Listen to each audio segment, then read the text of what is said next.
Hey YouTubers, this is Marcus again. Today I'm going to show you guys how to put a PL-259 connector onto a piece of RG8X or Mini 8 coaxial cable. I've already done one end of this cable, so in order to keep from losing parts, first thing I'm going to do, RG8X does need a reducer. It's bigger than RG58, but not quite as big as RG8U, so you can't thread it onto the jacket of the coax itself. So we're going to slide the reducer on first, then we're going to slide the collar closed side this direction so that it can screw onto the body of the connector when we're done. And I've already ran a little bit of a ring around the jacket where I want it the way I measure it. I take the tip of the connector and I hold it even with the end of the coax, and I cut right even with the bottom of these serrations, right above the holes right there. So I'm going to go ahead and make one more round with my pocket knife here on the jacket, make sure it's through.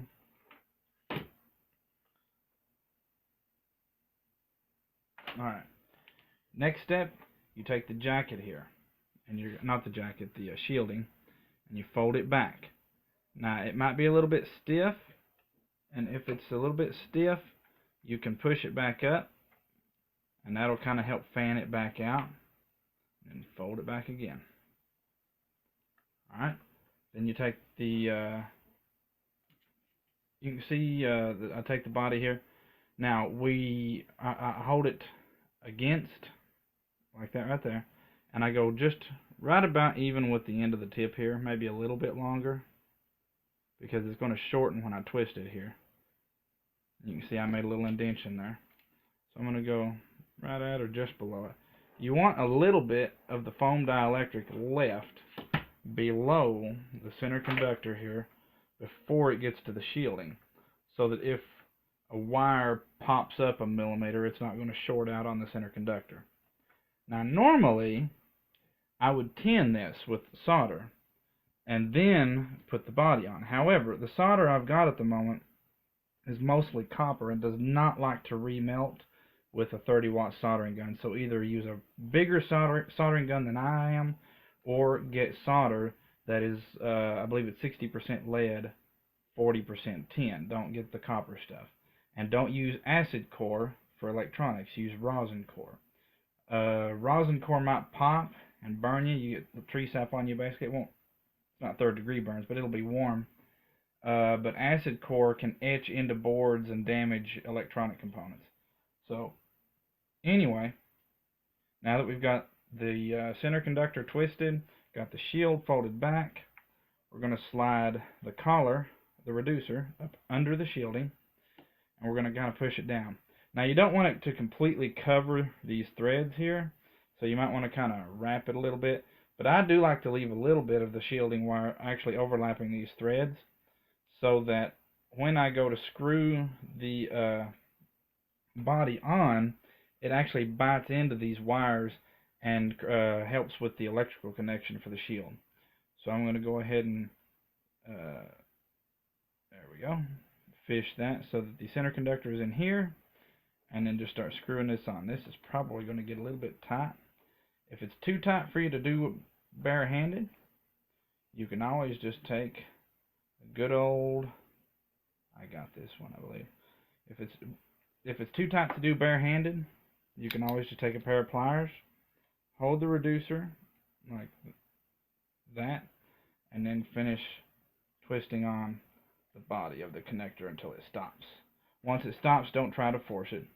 But that way we've already got a good electrical connection going just by virtue of cutting into that copper shielding with the threads.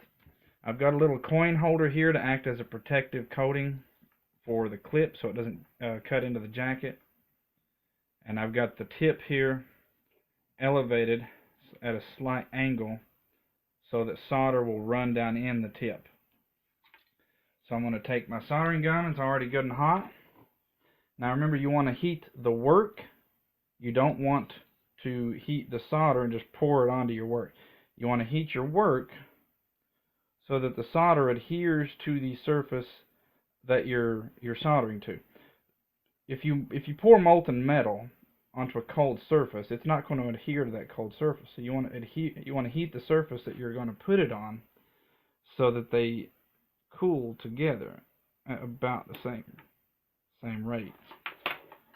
Put my little clip back here. Well, it should be alright as long as that end's elevated there. That's all I'm really concerned about.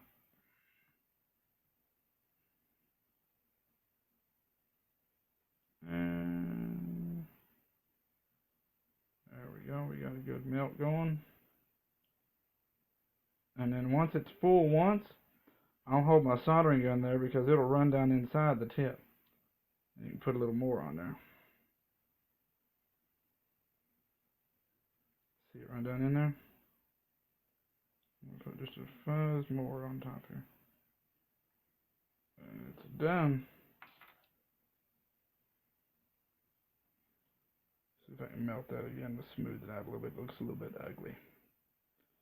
Now, one thing to keep in mind here is that these PL-259 connectors are silver plated with Teflon insulators.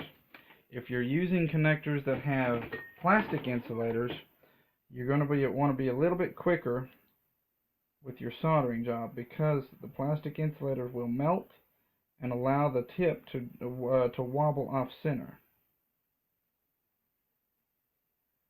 That's about as good as that one's getting. That copper solder does not like to remelt. Alright, now your shielding, you can see these little holes. There's 4 of them. Some connectors only have 2 of them. You can see the copper shielding showing through there. I'm just going to take, and since these are going to be used indoors, they're just little jumpers, and heat the work, and drop some solder beads in the holes on the copper itself. There it goes.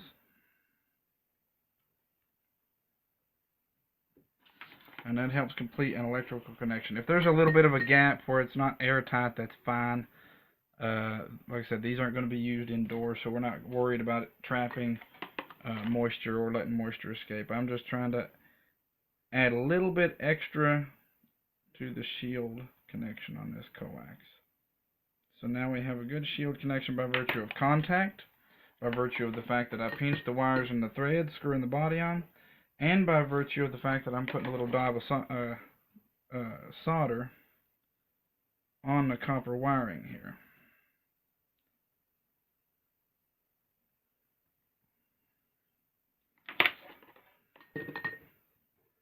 And number 4.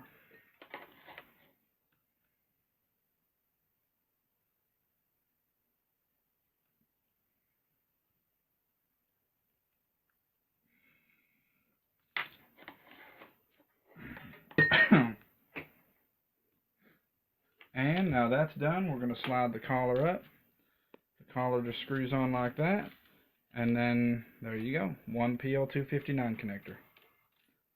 So, thanks for watching. If you have any comments, questions, concerns, or suggestions, post them below and I'll get to them as necessary. One thing I just forgot to mention. You are going to want to test your coax after your ends are put on. You're going to need a multimeter to do that. I have one here that will actually generate a tone if there is continuity between these 2 posts. I don't know if you can hear it here, but so what you're going to want to do is you want to make sure that there is continuity between the shield on either end. You want to make sure that there is continuity between the center conductor on either end. Let me get it on there. There we go. Yeah.